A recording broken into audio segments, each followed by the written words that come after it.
जी नमस्कार। हाँ, नमस्कार सर, नमस्कार। हम बातचीत कर रहे हैं लेखक कवि आलोचक डॉक्टर अनिल पुष्कर जी के साथ कोलकाता से। आईआईटी बाबा अभय सिंह ग्रेवाल ठीक है कि वो काफी कुछ अपने आप को जिस रूप में ज्ञानी बता रहे हैं और लेकिन अब जो सेल्फ में वो कहते हैं कि देखना मैं भविष्य में मैं ही भगवान हूँ, ये क्लेम जो कर रहे हैं, कहीं आपको ये लग रहा है कि ओशो रजनीश जो ने ये क्लेम किया था, अब जो उनके नहीं रहने पर तरह तरह की चीजें आ रही है ओशो रजनीश को लेकर, कहीं इनका क्लेम भी उसी ओशो रजनीश की तरह तो नहीं है? आप देख रहे हैं इसको उस रूप में?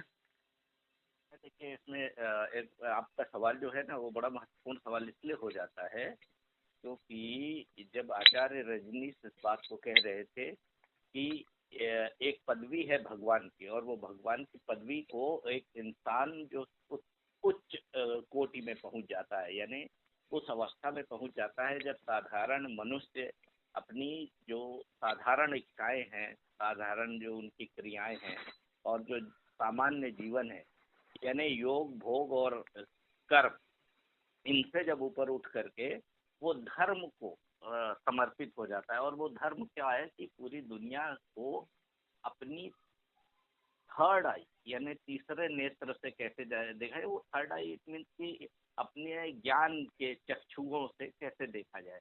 तो ओशो ने अपने ज्ञान के चक्षुओं को खोलने के लिए भी जो हमारी कुंडलिनी जागरण की जो पूरी प्रक्रिया है उसको आधार बनाया था, और वहां से वो योग के एक लंबे रास्ते को तय करते हुए इस यहाँ तक गए कि संभोग से समाधि तक की पूरी यात्रा है उनकी, जिसपे उनको बहुत क्रिटिसाइज भी किया गया।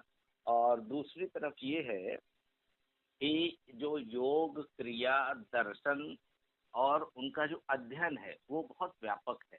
वो इन मायनों में व्यापक है कि ओशो ने पूरी दुनिया में जो महत्वपूर्ण दर्शन है, चाहे वो पश्चिम के रहे हों, चाहे वो बौद्ध जो कंट्रीज हैं उनके रहे हों, चाहे वो भारतीय दर्शन रहा हो, चाहे अमेरिकी है उनकी जो अध्ययन शैली रही है, इन सबको, चाहे यूरोपीय, इनको लेकर के उन्होंने जो मुख्य किताबें हैं, तकरीबन ऐसा माना जाता है कि 1.5 लाख किताबों का अध्ययन, मुख्य रूप से वो किताबें शामिल हैं इनमें जो पूरी दुनिया के सबसे सर्वोत्कृष्ट साहित्य, दर्शन, धार्मिक पुस्तकें या फिर मनुष्य को उच्च कोटि का बनाने के लिए जिम्मेदार मानी जाती हैं या श्रेष्ठ मानी गई है।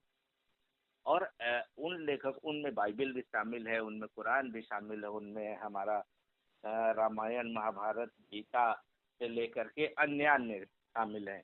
चाहे वो जो है आपका जातक कथाएं हो, चाहे वो बौद्ध भिक्षुओं की कथाएं हो, चाहे वो अन्य कथाएं हो, यानी यूनानी दर्शन से भारतीय दर्शन तक बहुत सारी चीजें उन्होंने अपनी आंख से केवल देखा ही नहीं, पढ़ा ही नहीं, उसे जज्ब किया और उसके भीतर तर्क की कसौटी पर कसकर उसको देखने की कोशिश की।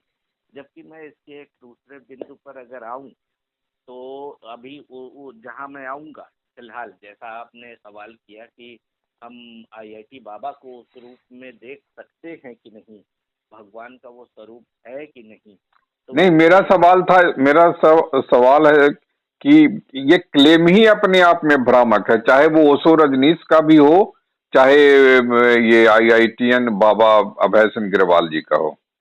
तो मैं इसलिए कह रहा हूँ आपसे, ये शब्द इसलिए बड़ा ज़रूरी हो जाता है क्योंकि उसको अगर आप व्याख्यायित कर देंगे बहुत सरलता के साथ, अगर हम व्याख्यायित करें तो वो भूमि है, गगन है, वायु है, अग्नि है और नीर है, इसी से संबोधित किया जाता है भगवान को। यानी 5 तत्वों से ही भगवान की निर्मित हुई है। ये जो भगवान है पूरा, ये भगवान जो शब्द है इसके भीतर ये 5 तत्वों का एक सम्मिलित रूप छिपा हुआ। तो अब उसको बहुत साधारण तरीके से इस तरह देखा जा सकता है, न कि इस रूप में कि कौन विष्णु, कौन ब्रह्मा, कौन महेश, कौन राम, कौन कृष्ण और कौन अन्यान्य, जो ईसा मसीह से लेकर के और हमारे बुद्ध तक, या जैन अनुयायी महावीर से लेकर अन्य। तो हम इसको बहुत साधारण तरीके से ऐसे देख सकते हैं और इसी रूप में मेरा ख्याल है भगवान को देखा जाना चाहिए। हमारे वैदिक जो परंपरा है और जिसमें हमारा ऋग्वेद इस बात को समर्थन देता है कि जो कुछ भी है वो ये 5 तत्वों की पूजा ही है, जिसमें अग्नि पूजा महत्वपूर्ण है, ऐसा वहाँ से मानने की प्रक्रिया आरंभ होती है। क्योंकि अग्नि को माना गया कि वो सबसे अधिक जो है क्या कहते हैं, जिसको रेवोल्यूशनरी एवोल्यूशन यानी क्रांतिकारी क्या कहते हैं उसको खोज मानी या अनुसंधान माना गया, जहाँ से आग का आरंभ होता है। तो उस अग्नि की पूजा को मान करके ही आगे हमारे 5 तत्वों को संग में लिया गया है। और यही भगवान के इस रूप में कुछ लोग वायु को महत्वपूर्ण सदा के लिए मान लेते हैं, यानी उसके रूपक को मान लेते हैं, वायु के रूप जैसे हनुमान को। कुछ लोग अग्नि के रूपक जितने भी हैं उनके भगवान जितने बनाए गए उनको मान लेते हैं। कुछ लोग जो है नीर यानी जो जल के रूप में स्थापित हमारे देवी या देवता यानी गॉड या गॉडेस हैं उनको मान लेते हैं। और कुछ लोग अन्य को, भूमि से संबंधित जो भी चीजें समाहित है भूमि के भीतर और भूमि के बाहर यानी प्रकृति को। तो हमारे यहाँ बड़ी अच्छी चीज एक की ये हुई कि दर्शन में भी दोनों चीजों को मान्यता मिली। एक सत और दूसरा तत्व, यानी सत्य क्या है और तत्व क्या है, इन दोनों को मिलाइए तो वो ईश्वर ही है। यानी प्रकृति है, तत्व है, पदार्थ है, प्रकृति है, यही सारी चीजें कुल मिलाकर के भगवान को निर्मित करती है। भगवान का इससे ज्यादा कोई स्वरूप अभी तक फिलहाल नहीं देखा गया है। और जब ये क्लेम किया जा रहा है, इस क्लेम को इसलिए भी गलत नहीं मानना चाहिए क्योंकि जब कोई व्यक्ति इस अवस्था को प्राप्त हो जाए, मैं ये नहीं कह रहा हूँ कि उन्हें भगवान मान ले, मैं ये कह रहा हूँ कि इस क्लेम को गलत इसलिए न माना जाना चाहिए कि जब कोई व्यक्ति इस अवस्था को प्राप्त कर ले कि जब वो साधारण मनुष्यों के पूरे जगत को संचालित करने की शक्ति से समर्थित हो जाए, या उसके अंदर इतनी क्षमता पैदा हो जाए कि वो पूरे संसार को अपने ज्ञान से संचालित करने लगे, अपनी शक्तियों से संचालित करने लगे। जगह जगह उसको इस रूप में देखा जाने लगे कि अगर वो रहेगा तो हमारे पास ज्ञान, हमारे पास शक्ति, हमारे पास सामर्थ्य, हमारे पास विचार, हमारे पास तर्क, हमारे पास यानी समर्थ सब कुछ होगा। यानी योग, भोग, क्रिया और कर्म और ज्ञान और भक्ति सब कुछ होगा। ये जो पूरे तत्व हैं, यही से तत्व और जिसको कहते हैं जगत का, एक होता है सत और एक होता है तत्व। तो ये दोनों चीजें मिला करके ही सनातन में भी उपयोग किया जाता है और दूसरी तरफ हमारे भगवान के रूप में भी सत तत्व और तत्व का इस्तेमाल किया गया है। यानी जो ये पदार्थ जगत है और जो ये सत्य जगत है, इन दोनों के बीच का सम्मिश्रण ही ईश्वर को निरूपित करता है या ईश्वर की निर्मित करता है। इससे ज्यादा ईश्वर का कहीं कोई औचित्य नहीं है। आस्तिक रूप में कुछ लोग मान रहे हैं, कुछ लोग नास्तिक रूप में मान रहे हैं, यानी कुछ ने उसकी मूर्तियां बना रखी हैं और कुछ ने उसे जो है निराकार मान रखा है। तो यही एक मूल मुद्दा है कि अच्छा, अब दूसरी तरफ जब आप इस बात को देखने की कोशिश करते हैं कि आईआईटी बाबा ने जब स्वयं को उन पराभूत शक्तियों के अधीन मान लिया, मैं इस बात का खंडन इसलिए करना चाहता हूँ कि अभी फिलहाल इसलिए नहीं कि 34 साल की उम्र में उन्होंने अपार जो है ज्ञान प्राप्त कर लिया, जी नहीं। उनका ये क्लेम इसलिए फिलहाल गलत माना जाना चाहिए क्योंकि दुनिया में जिस तरह के ज्ञान की उम्मीदें अब इस टेक्नोलॉजी के समय में हो गई हैं, उतना अपार ज्ञान, उतनी अपार संपदा ज्ञान की प्राप्त कर लेना, यानी कि आदि से अनंत तक, यानी सनातन का जो पूरा एक क्रम है, जिसे हम बार बार आपसे कहेंगे कि जो सत तत्व है और जो अनंत, इसको सनातन तन कहते हैं। यानी जो आदि है और जो अनंत है, इन दोनों के बीच में जो भौतिक स्वरूप है और जो ईश्वरीय स्वरूप यानी पराभौतिक चीजें हैं, इन दोनों के तत्वों के सत्य को जान लेना और उसके तत्व को जान लेना, इन दोनों को जानने के लिए इस उम्र, ये उम्र तो बहुत ज्यादा है 34 साल, मैं कह रहा हूँ 5 साल में भी वो प्राप्त हो सकता है। लेकिन जिस तरह के जगत में हम जी रहे हैं, वहाँ का जो भौगोलिक हमारा और जो ऐतिहासिक और जो वैज्ञानिक और जो हमारा इसके अलावा ऐतिहासिक जगत है, इनको अगर हम अध्ययन करने जाएंगे तो हमें बहुत सारी चीज़ों से टकराना पड़ेगा। और यहीं पर महत्वपूर्ण हो जाता है कि ओशो कहीं ज़्यादा काबिल थे, कहीं ज़्यादा अधिक ज्ञानी थे, और कहीं ज़्यादा अधिक जो है गंभीर थे, इस मायने में कि उन्होंने दुनिया के, चाहे चीन हो, चाहे जापान हो, चाहे यूरोप हो, चाहे अमेरिका हो, चाहे ब्रिटेन हो, चाहे हिंदुस्तान हो, चाहे रूस हो, हर जगह के साहित्य का अध्ययन बड़ी गंभीरता के साथ किया था। और इस बात के साक्ष्य मौजूद, ऐसा नहीं कि ये बात हवा में की जा रही है या भ्रामक तथ्य फैलाए गए। उन्होंने जितना कुछ अपनी वाणी प्रवचनों के द्वारा कहा है, वो सारी ध्वनियों के रूप में रिकॉर्ड किया गया और फिर उन्हें जो है लिखित रूप में दर्ज किया गया। और यहीं से उनके ज्ञान का पूरा पता चलता है। जैसे मैं आपको बता दूं बहुत साधारण तरीके से ही, कि हमने अभी तक जो भी गीता का ज्ञान देखा है तो वो एक खंड में देखा, दो खंड में देखा, लेकिन आचार्य रजनीश ने पहली बार गीता के अध्ययन को 8 खंडों में बांटा। और उस 8 खंड में उन्होंने, आप देखिए कि गीता के उस अध्ययन के भीतर ही, चाहे वो द्वैत हो, अद्वैत हो, द्वैताद्वैत हो, चाहे वो चारवाक हो, चाहे वो बौद्ध दर्शन हो, चाहे वो बड़ा मजेदार उनका एक तो किस्सा चलता है, जिसके लिए वो जाने जाते हैं, मैं उस कैरेक्टर का अभी फिलहाल नाम जस्ट भूल रहा हूँ। तो ऐसे चुटकुलेबाजी के लिए भी, यानी उनके पास किस्सा गोई की एक पूरी परंपरा है, जहाँ से वो गीता के दर्शन को क्रियान्वित करते हुए दुनिया को दिखाना चाहते हैं कि ये कोई ऐसा यथार्थ या ऐसा सत्य नहीं है जिसे आप जान नहीं सकते, जिसे समझ नहीं सकते, या जिसे आप पा नहीं सकते हैं। वो बहुत साफ तरीके से इस बात को समझाना चाहते हैं कि हम अपने सारे जो आश्रम हैं, किसी भी एक आश्रम में रह करके, ब्रह्मचर्य हो चाहे गृहस्थ हो, चाहे वो वानप्रस्थ हो चाहे संन्यास हो, किसी भी आश्रम या फिर चारों आश्रमों में जीते हुए हम इस सारे ज्ञान को बड़े ही व्यवहारिक तरीके से ले सकते हैं, जज कर सकते हैं और दुनिया तक उस ज्ञान को फिर से पहुंचा सकते हैं। उसी का एक बहुत ही सरलतम रूप, या उसी का जैसे रील का स्वरूप, कि हम ज्ञान को चंद क्षणों में कैसे जान सकते हैं। तो इसका हम आपको बताएं कि पहले जैसे हमें पूरी दुनिया का अगर ज्ञान चाहिए सार रूप में, कि पूरी दुनिया के छोटे छोटे देशों को कैसे निर्मित, उनका जो पूरा भौगोलिक व्याकरणिक जो एक आधार है वो हमें विकिपीडिया में मिल जाता है।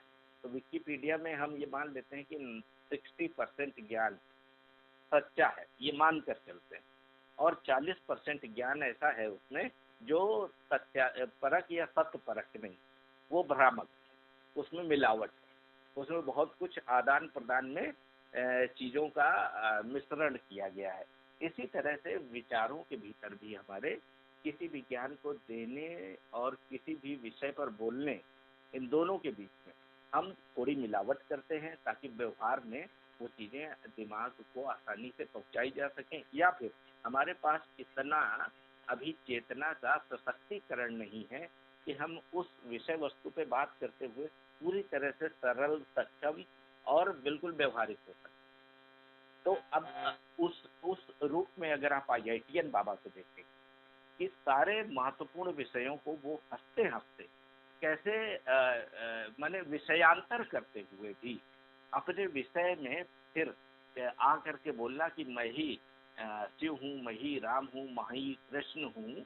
और इस बहाने से वो कहते हैं, इस मामले को सुधारने के लिए, समझाने के लिए कहते हैं कि वही है वही जो राम रचि रखा। अब ये कोई IITian बाबा का कथन तो है नहीं, ये तो हमारे यहाँ चला आ रहा है एक महत्वपूर्ण जगह से, कि हो ये वही तुलसीदास के यहाँ से। अब वो जो परंपरा है पूरी, तो हम ये नहीं कह रहे हैं कि वो उस गायन को प्रस्तुत करना चाहते हैं, वो कह रहे हैं कि होइए वही जो राम रचि राखा का सीधा मतलब है कि अभी अर्थ में ये जो राम है और ये जो शिव है और ये जो ब्रह्मा है, इनके बीच में एक अद्भुत साम्य है जो मेरे भीतर, और वो एक मनुष्य के भीतर हो सकता है। अब यहीं पर वो भगवान की कल्पना करने लगते हैं कि जब इतना साम्य हो सकता है तो मैं ईश्वर भी हो सकता हूँ। अब यहाँ एक कमी केवल खलती है कि पूरी दुनिया में जिस तरह के गंभीर अध्ययन की जरूरत अभी उस आईआईटीएन स्कॉलर को है, उसकी कहीं ना कहीं थोड़ी सी अभी कमी पाई जा रही है। अभी वो उतना गंभीर नहीं हो सकता है कि उसे बहुत छोटे छोटे अंशों में फिलहाल दर्शाया जा रहा हो, और हो सकता है कि बहुत लंबे समय के लिए ये तमाम विषयों पर उसके ज्ञान का उपयोग किया जाने लगे। लेकिन दुनिया में क्या है, अभी जिस तरह से रील कल्चर चल गया है, तो सनातनी बाबा ये जो कहे जा रहे हैं आईआईटीएन बाबा, इन्होंने जिस तरह से सारे धर्म क्या है, क्रिया क्या है, योग क्या है, सनातन क्या है, राम क्या है, और वो बड़ी मजेदार बात इस तरह की कई कई करते हैं, जिनमें कई बार आपको लगने लगता है कि ओशो का जो भगवान बनने का पोस्टर है और भगवान बनने के पीछे का जो पूरा एक पैटर्न है, या कहिए कि एक शिल्प है, या कहिए एक स्थापत्य है पूरा, या कलात्मकता है पूरी, जो वो उस पूरे स्ट्रक्चर को तोड़ करके आईआईटीएन ने एक नए स्ट्रक्चर को जन्म दिया है कि ईश्वर ऐसा भी हो सकता है। यानी थोड़ा खिलंदड़, थोड़ा आगंभीर, थोड़ा सा मस्त मौला, थोड़ा सा दुनिया में सारे व्यसन को करने वाला, और इन व्यसनों के बाद भी ज्ञान के पुंज को समेटे हुए एक बीज के रूप में ईश्वर का आना हो सकता है एक इंसान के दिमाग में। और ये इसीलिए वो कई बार बड़ी महत्वपूर्ण चीजें कहता है दिमाग को लेकर के भी। जैसे उसने कहा है कि आपको दिमाग के खिलाफ नहीं जाना, वरना दिमाग आपके खिलाफ जाने लगेगा। वो बड़े सहज तरीके से कहता है कि आपको दिमाग के साथ साथ चलना है, दिमाग जहाँ ले जाए पहले वहां जाना है, और फिर दिमाग के साथ अपने आप को जोड़कर उसको अपने तरीके से आगे ले जाना है। तो अब ये देखिए सामंजस्य, जिसे हम बार बार कह रहे हैं ना कि सा का क्या अर्थ है वहाँ। जब सा के अर्थ पे आप जाएंगे ना, जहाँ हम बार बार इस बात को, मैं तो पहले इस बात को मानता था, हमारे जैसे पचासों लाख लोग, करोड़ों लोग इस बात को मानते होंगे कि सनातन जैसे ही कहते हैं तो बहुत सारे लोग चिढ़ जाते हैं कि हम किसी खास धर्म की बात करने लगे, हम किसी खास क्या कहते हैं क्रिया की बात करने लगे हैं, और एक खास रिलीजियस फंडामेंटल की ओर बढ़ने जा रहे हैं। जबकि आप देखिए कि सा संगीत में भी शुरू हो रहा है, और सा साहचर्य से शुरू होता है। सा का अर्थ ही संधि है, सा का अर्थ ही जो है समावेशी है, सा के अर्थ में समूचा समाहित है। अब ये जो सा है ना, ये सार गर्भित भी है। अब ये बड़ा अद्भुत साम्य है, ये तालव्य सा का खेल है पूरा। और यही व्याकरण उस लड़के के भीतर काम करता है जब वो कहता है कि सारा तो गिनती का खेल है, आंकड़ों का। और आप देखिए कि जो राम को लेकर के एक तालिका बनाई गई थी, मैं आपको अभी उसका उदाहरण देता। हाँ, ये है बाल कांड में आपको मिलेगा। श्री रामचरितमानस का जो बाल कांड है, उसमें आप देखिएगा कि एक वर्गाकार आकार मिलता है, और वो कर क्या रहा है कि इस चीज को कि जो दोहे हैं उनको उसने बांट दिया है अक्षरों में, तालिका में। अब बड़ी अद्भुत बात यह है कि आप केंद्र से त्रिज्या को खींचेंगे, और जब उस त्रिज्या से आप पूरी परिव्रेज्या तक जाएंगे, है ना, तो आप अगर त्रिकोण में जाते हैं यानी क्रॉस में, तो आपको 15 अक्षर एक साथ उसके अंदर समाहित होने हैं। फिर वो बाईं तरफ 14, 13, 12, 11 होते हुए एक तक पहुंचेगा। यानी हमारे यहाँ दर्शन का जो चरण है वो एकेश्वरवाद से शुरू होता है, और वो द्वैत द्वैत द्वैताद्वैत से सांख्य तक, और अनेकानेक रूपों में बौद्ध, जैन और अन्य रूपों में फैल जाता है। और यही क्रम दाहिनी तरफ, यानी हमारे पास वाम चरण और जो हमारा दाहिना हिस्सा है, यानी कि जिसको हम राइट साइड कहते हैं, हमारा दाहिना हिस्सा, और दाहिने हिस्से वाला ये माना जाता है, यानी जिसे हम दक्षिणपंथी भी कई बार कहते हैं, और जिसे हम दक्षिण का जो पूरा हिस्सा है हमारे भारतवर्ष का, उस स्वरूप को भी हम देखते हैं। तो वहाँ एक अलग परंपरा चल रही है ईश्वर को लेकर के, और उत्तर की जो परंपरा है वो अलग है। तो हमारे दोहों में भी इसी तरह से रामायण जब हमारे यहाँ 350 रूपों में फैली, तो उन रूपों को समाहित करके एक रामायण का रूप देने की कोशिश की गई, जो कि फिलहाल तक आज अभी सफल नहीं हुई। और इसी रूप में हम इस आईआईटी बाबा के उस स्वरूप को देख सकते हैं कि जब वो कहता है कि मेरे अंदर शिव इसलिए है क्योंकि मुझे शक्ति चाहिए, मैं शक्ति यानी पार्वती की तलाश में।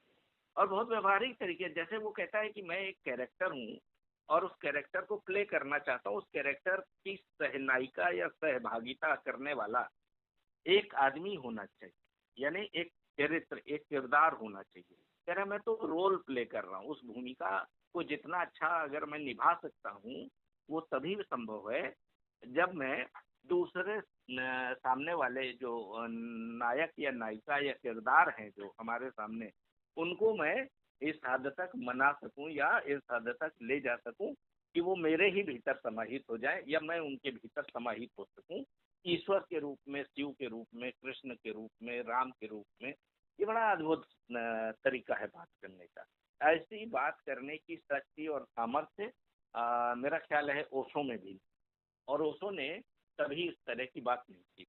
तो मैं ये मान के चलता हूँ कि भगवान ना सही, भगवान ना माने आप, ना मानना चाहिए, लेकिन मनुष्य से मनुष्यत्व की पूरी यात्रा में एक सबसे अच्छा चरण, एक अच्छा बिंदु, वो एक आईआईटीएन जो स्कॉलर है, हम तो स्कॉलर ही कहेंगे उसको, वो ला करके हमारे सामने रख रहा है। और यही वजह है कि हम और आप जैसे तमाम विचारक या तमाम एक गालिब की जो पंक्ति है, एक शेर है, शायद जी आपको याद हो कि खुदा बनने से एक कठिन है इंसान बनना, मगर हाँ उसमें लगती है कुछ मेहनत ज्यादा। हाँ ये गालिब की पंक्ति है। हाँ तो इस बात को जो क्लेम कर रहे हैं, मेरा सवाल इसीलिए था कि ये गालिब की इस पंक्ति को भी मैं कहीं ना कहीं ध्यान में रखे हुए था। ये वो इसलिए जो बात आप कह रहे हैं वो इसलिए बड़ी अद्भुत बात है कि इसमें भी एक बड़ी अच्छी कथा छिपी हुई है कि जब देवों के गुरु शुक्राचार्य और असुरों के गुरु बाद में शुक्राचार्य ही बने, दैत्यों के गुरु भी शुक्राचार्य बने और देवों के गुरु भी शुक्राचार्य ही बने।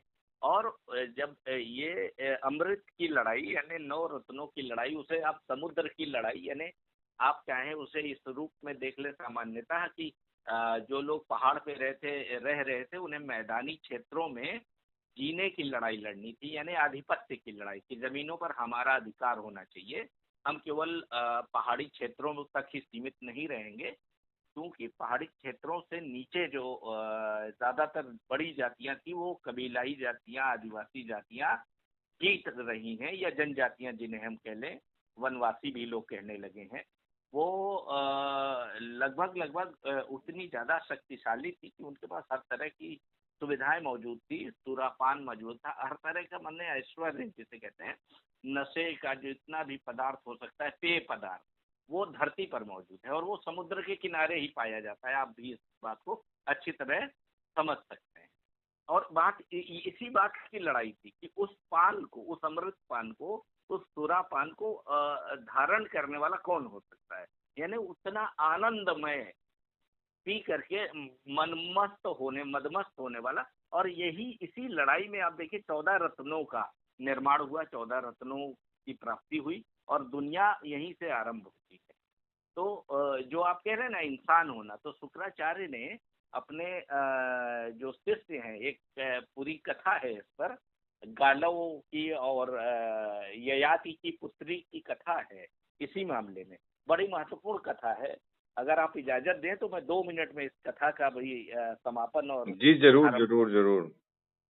तो वो कथा इसलिए महत्वपूर्ण हो जाती है कि गालव जब अपने गुरु से शिक्षा प्राप्त करके जाने लगे, तब उन्होंने अपने गुरु से कहा कि आप जो मांगना चाहे मांगे, मैं आपका शिष्य हूँ और इस मायने में मैंने आपसे वो सारी चीजें हासिल कर ली हैं जो आपके तमाम शिष्यों ने नहीं हासिल। मैं उनमें श्रेष्ठ शिष्य आपके कहे अनुसार हूँ, तो मैं जाहिर है कि आपको सब कुछ दे सकता हूं। मैं इतना सक्षम हूँ, मैं देना चाहता हूँ, गुरु दक्षिणा जिसको बोलते हैं।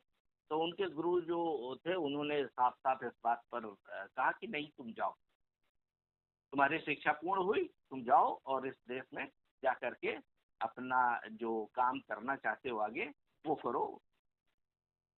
नहीं माने गालव। उन्होंने बोला नहीं, आप बताइए आप क्या चाहते हैं। कह रहे अरे मैं जो कहूंगा जो मांगूंगा वो तुम दे नहीं पाओगे। गालव को और ज्यादा इस मामले में गुस्सा आ गया। बोले आप हमारे गुरु हैं, लेकिन आपसे सारी शिक्षाएं लेने के बाद भी आखिर गुरु की पदवी के बराबर ना सही, लेकिन गुरु की जो गुरु का गुरुत्व तो है वो मेरे अंदर है, तो मैं दे सकता हूँ। चाहे युद्ध हो, चाहे ज्ञान हो, चाहे दान हो, आप मुझसे कुछ भी मांग सकते हैं। अरे बहुत बड़ी बड़ी बात थी उसका कहना। तो उन्होंने कहा कि नहीं, तब भी जाओ। छोड़ दिया। उसने कहा नहीं, मैं जाऊंगा ही नहीं, आप मुझे बताएं कि क्या दूं। तो उन्होंने बड़ी अद्भुत बात कही थी कि मुझे 800 घोड़े, अश्व, जो रोही घोड़े हैं वो ऐसे चाहिए कि एक कान काला जिनका हो। अब ये देखिए सिंबॉलिक है, पूरा किस्सा ही अपने आप में अद्भुत सिंबॉलिकता से भरा हुआ है। उस समय मनुष्य, ये माना जा रहा था मनुष्य पैदा ही नहीं हुआ था। उस समय देव थे और गालव देव की श्रेणी से आता था, देवपुत्र थे गालव। और जो जिनकी बात मैं कर रहा हूँ, क्या कहते हैं उनकी, जो ययाति की पुत्री थी, वो उनमें भी बड़ी अद्भुत बात यह है कि ययाति की एक पत्नी देवपुत्री थी और एक पत्नी असुर पत्नी, ये यानी असुर पुत्री थी। तो ये इसकी पुत्री हुई, ययाति की जो बेटी बाद में गालव के साथ आई हैं और वो चले गए ययाति तक, कि भाई क्या किया जाए और कैसे किया जाए, और गरुड़ ने उनका साथ दिया। उन्होंने कहा कि मैं लेके आ जाऊंगा, इसमें क्या बड़ी बात, कैसे लाऊंगा अभी पता नहीं है, बट जोश में थे। उन्होंने कहा ठीक है, 800 अश्व, जो अश्वमेध यज्ञ के घोड़े हैं वो मैं ले आऊंगा, ये कौन सी बड़ी बात। चले गए। अब वो क्या कहें, कहा जाए, कैसे करें, बड़ी मुश्किल में थे। तो आप देखिए कथाओं का आरंभ कैसे होता है हमारे यहाँ। कथा में कथाएं। तो गरुड़ से उन्होंने कहा कि जब देखा गरुड़ ने कि बड़ी चिंता में है ये सज्जन और क्या हुआ, तो उन्होंने पूछा क्या हुआ भाई आपको। तो बोले कि मुझे मेरे गुरु ने कहा कि अश्वमेध यज्ञ के इतने घोड़े 800 चाहिए और एक कान काला हो। तो बोले ये तो देखिए ऐसा है कि एक ही है हमारे यहाँ, दानवीर और महादानवीर। पहले तो उन्होंने कहा कि चारों दिशाओं में चलते हैं और हर राजा के पास जाके मांगते हैं, जितने जितने घोड़े होते जाएंगे आप उतने उतने देते जाइएगा, उसके बाद जो बचेगा देखा जाएगा, कोई जुगाड़ किया जाए। पहले पूर्व दिशा, आप सोचिए पूरी दुनिया का भ्रमण करा दिया। पूर्व दिशा यानी पूरी पूर्व दिशा के भीतर बसने वाला राज्य और देश और दुनिया, पूर्व दिशा में पूरा भ्रमण कराए, फिर पश्चिम, फिर उत्तर और फिर दक्षिण, यानी पूरे भूमंडल का भ्रमण कराने वाला गरुड़। उसने पूरे भूमंडल का भ्रमण कराया, सारे राजाओं से मुलाकात कराई जिन जिन राजाओं का राज्य था। तब जाकर के वो सभी राजाओं ने कहा कि मेरे पास अश्वमेध यज्ञ के घोड़े तो थे, लेकिन वो घोड़े इन्होंने खरीद लिए और हाल ही में खरीदे हैं। जिसके पास जाए बोले मेरे पास 200 थे, खरीद लिए। जिनके पास जाए, बड़ी अद्भुत कथा है। तो उन्होंने कहा कि अब क्या किया जाए।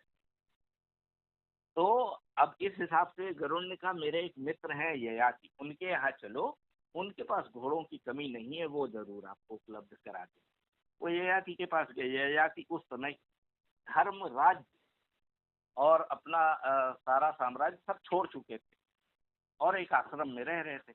तो जब पहुंचे गालो उनके पास, तो कहने लगे कि भाई आप मुझे ये बताइए कि आप तो राजा है और आप मुझे सब कुछ दे सकते हैं, आप दानी आदमी हैं। इन्होंने बताया गुरु ने, आप दानवीर।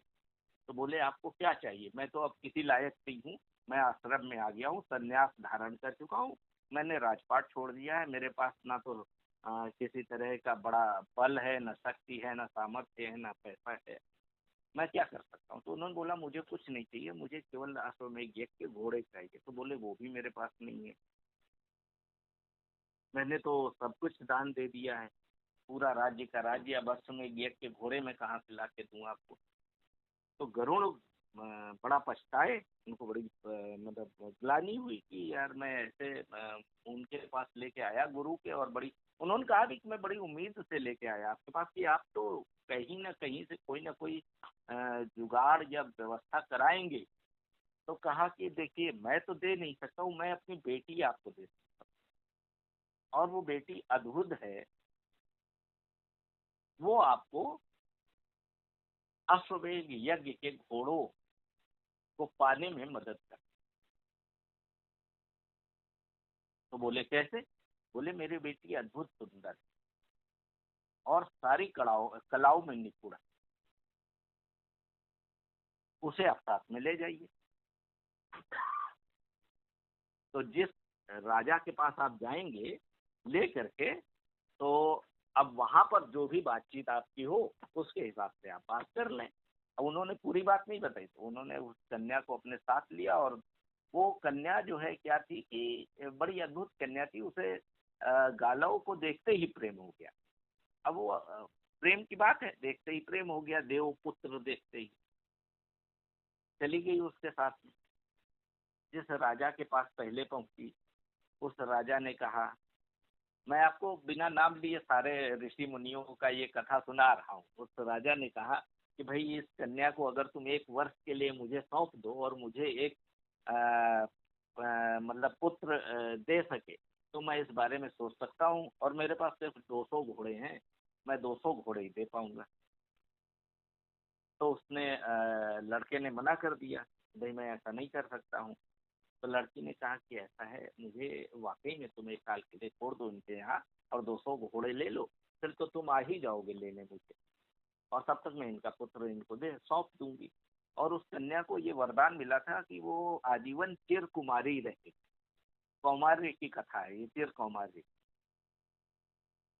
तो इस हिसाब से वो 4 राजाओं के पास गया, 4 अद्भुत संतानें पैदा हुई, चारों राजाओं को मिली, और तब जाकर के वो पुत्री वापस इनको जब मिलती है गालो को, तब गालो इस बात को कहते हैं, वो बूढ़ी हो चुकी है तब तक इतने वर्षों में, यानी बूढ़ी इस हिसाब से कि 4 पुत्रों को जन्म देते देते अब उसके पास वो जो यौवन का जो लावण्य है वो नहीं बचा, और उसकी इच्छा भी नहीं थी अब यौवन को प्राप्त करने की। तो गालव बड़े जोश में थे और आए, बोले कि अब तो तुम अब वापस अपने स्वरूप में आ जाओ और हम तुम अपना जीवन बिताते हैं। तो उसने मना कर दिया, बोला कि अब मेरे पास जो स्वरूप है मैं उसी स्वरूप में रहना चाहती हूँ, मुझे चिर यौवन की कोई आवश्यकता नहीं। ये और इस तरह से वो वानप्रस्थ को चली गई, जंगल में चली गई। तो मूल रूप से ये जो कथा है ये मैं किस लिए आपको सुना रहा था, जब आप इस बात की कल्पना कर रहे हैं कि जो हमारे गालिब ने कहा कि खुदा से ज्यादा इंसान का होना मौजू है, वो क्यों है? तो वो इसलिए है कि जब लौट कर गालो अपने गुरु के पास गए हैं उस कन्या के साथ, कि गुरु मैंने तो आपको सारे घोड़े उपलब्ध करवा दिए, 800 घोड़े 600 घोड़े उपलब्ध करवा दिए, अब 200 घोड़े बचे, तो इस हिसाब से अब क्या किए जाए, क्या किया जाए, कुछ घोड़ों की बाबत क्या कर सकते हो? उन्होंने कहा कि तुम्हें इसकी चिंता ही नहीं करनी थी, एनीवे मैंने बहरहाल जो भी हो, तुम इस अगर कन्या को मेरे पास छोड़ दो तो एक अद्भुत संतान पैदा हो सकती। और उन्होंने उस कन्या से संबंध बना करके एक अद्भुत संतान पैदा की, और वो संतान इसलिए मानी गई अद्भुत क्योंकि वो इंसान थी। वो इंसान इसलिए बन पाई क्योंकि देवों और असुरों के बीच का संयोग ऋषि से होते हुए मनुष्य की पैदाइश माना गया। यानी मनुष्य के भीतर देवत्व भी है, मनुष्य के भीतर असुर तत्व भी है, मनुष्य के भीतर ऋषि तत्व भी है, मनुष्य के भीतर ही वो ज्ञान तत्व भी है, या जिसको जिज्ञासा कहते हैं, और मनुष्य के भीतर गुरु भी है, मनुष्य के भीतर शिष्य भी है। ये जो पूरी कहानी है, इसको मैं इस कहानी को इसलिए आपसे सुना रहा था कि मनुष्य इसलिए ज्यादा महत्व, खुदा में सब कुछ नहीं है। खुदा में हम एक खास क्वालिटी देखते हैं, खास श्रेष्ठता देखते हैं, बोध। जैसे ये आईआईटीएन जो हमारे बाबा जिनको हम अभय कहते हैं, इनका कहना है कि हम शिव हो सकते हैं, हम कृष्ण हो सकते हैं, हम राम नहीं हो सकते। तो लोगों की बड़ी जिज्ञासा हुई कि भाई आप ये बताइए राम क्यों नहीं हो सकते। तो बोले मेरे अंदर रजोगुण भी है, मेरे अंदर तमोगुण भी है, लेकिन राम के अंदर जो सतोगुण है वो पाना तो दुर्लभ। अब सतोगुण का मतलब ये है कि सत्य की पराकाष्ठा या मर्यादा की पराकाष्ठा पे चलते रहना, एक ही निर्णय लेकर लगातार उस पर तटस्थ खड़े रहना। कह रहा ये मुश्किल है। कृष्ण की तरह मैं चल सकता हूँ, थोड़ा पाप थोड़ा पुण्य, थोड़ा धर्म थोड़ा कर्म, थोड़ा अधर्म थोड़ा योग, ये सब। शिव की तरह मैं तांडव भी कर सकता हूँ, विनाश भी कर सकता हूँ और सर्जन भी कर सकता हूँ। यानी मैं अपने इस रूप को कभी भी खंडित कर सकता हूँ और इस संसार में नए रूप ले सकता हूँ, और इस संसार से वापस जो है संन्यास की तरफ बढ़ सकता हूँ मैं अपने सारे रूपों में। लेकिन राम होना असंभव है। तो ये मैं इसलिए आपसे कह रहा था कि इंसान होना, जो आपने कहा ना, मैं उसी बात की तरफ आया कि यही बात वो भी कहता है कि जो मर्यादा है, मनुष्य होने की मर्यादा है, वो एक कठिन चरण है, जबकि शिव होना और कृष्ण होना थोड़ा सरल है। तो मेरा ख्याल है कि मेरे इस जो जवाब है उससे कहीं ना कहीं आप थोड़ा सा सरोकार रख पा रहे होंगे, ताल्लुक बना पा रहे निश्चित तौर पर अब हम लोग आगे भी इसको माने इस जो हम लोग इस बार जो माने मुद्दा उठाए हैं, या मुद्दा क्या विषय जिसको लेकर हम लोग लगातार माने मुद्दा कहना नहीं, जो एक गंभीर विषय जो बाबा हाँ के हाँ, बहाने, तो उस बाबा के बहाने अभी इतने सारे मुद्दे हैं जिन पर बात जरूर की। हाँ निश्चित तौर पर, और क्योंकि इससे कुछ चीजें गुत्थियां जो हैं वो खुल भी रही है। आपने जिस तरह से क्लेम वाले मामले में प्रसंग में जो आपने कुछ खुलासा किया, और काफी गंभीर खुलासा है, और उस स्वरूप में भी मैंने हम लोग सत्ता सत्य और बाबा के क्लेम को, अभय सिंह ग्रेवाल के क्लेम को समझ सकते हैं। और ओशो रजनीश के रास्ते में चलते हुए और भी चीजें आगे खुलेगी, तो उस पर भी हम लोग विमर्श करेंगे हाँ जी। बिल्कुल बिल्कुल बिल्कुल, ये बहुत अच्छा तरीका है चीजों को आगे ले जाने और समझने का। हम लोग भी इस बहाने से चीजों को समझेंगे। आखिर आखिर एक आखिर जो हम लोग का एक कहा जा सकता है कि प्रयास है कि हम लोग तो इंसान ही की दुनिया में दरअसल रहते हैं, हम लोग इंसान की ही दुनिया के बासिंदा हैं। जी तो उसमें किसी के क्लेम को भी थोड़ा समझा जा सकता है, और आपने बहुत अच्छे ढंग से समझाया भी उससे चलते हुए रजिंद्र आईआईटी बाबा तक। तो इसमें और भी कई सवाल उठे हैं जो हम लोग आगे भी उस पर विमर्श करेंगे, बातचीत करेंगे जी। आपने जो समय निकाला उसके लिए बहुत बहुत आभार, नहीं नमस्कार। नहीं, आपको बहुत बहुत शुक्रिया कि आपने ऐसे विषय पर बात रखने के लिए मुझे याद किया, और उम्मीद है कि आगे हम लोग इस प्रयास को जारी रखेंगे। जी जी जी, नमस्कार नमस्कार। नमस्कार। जी।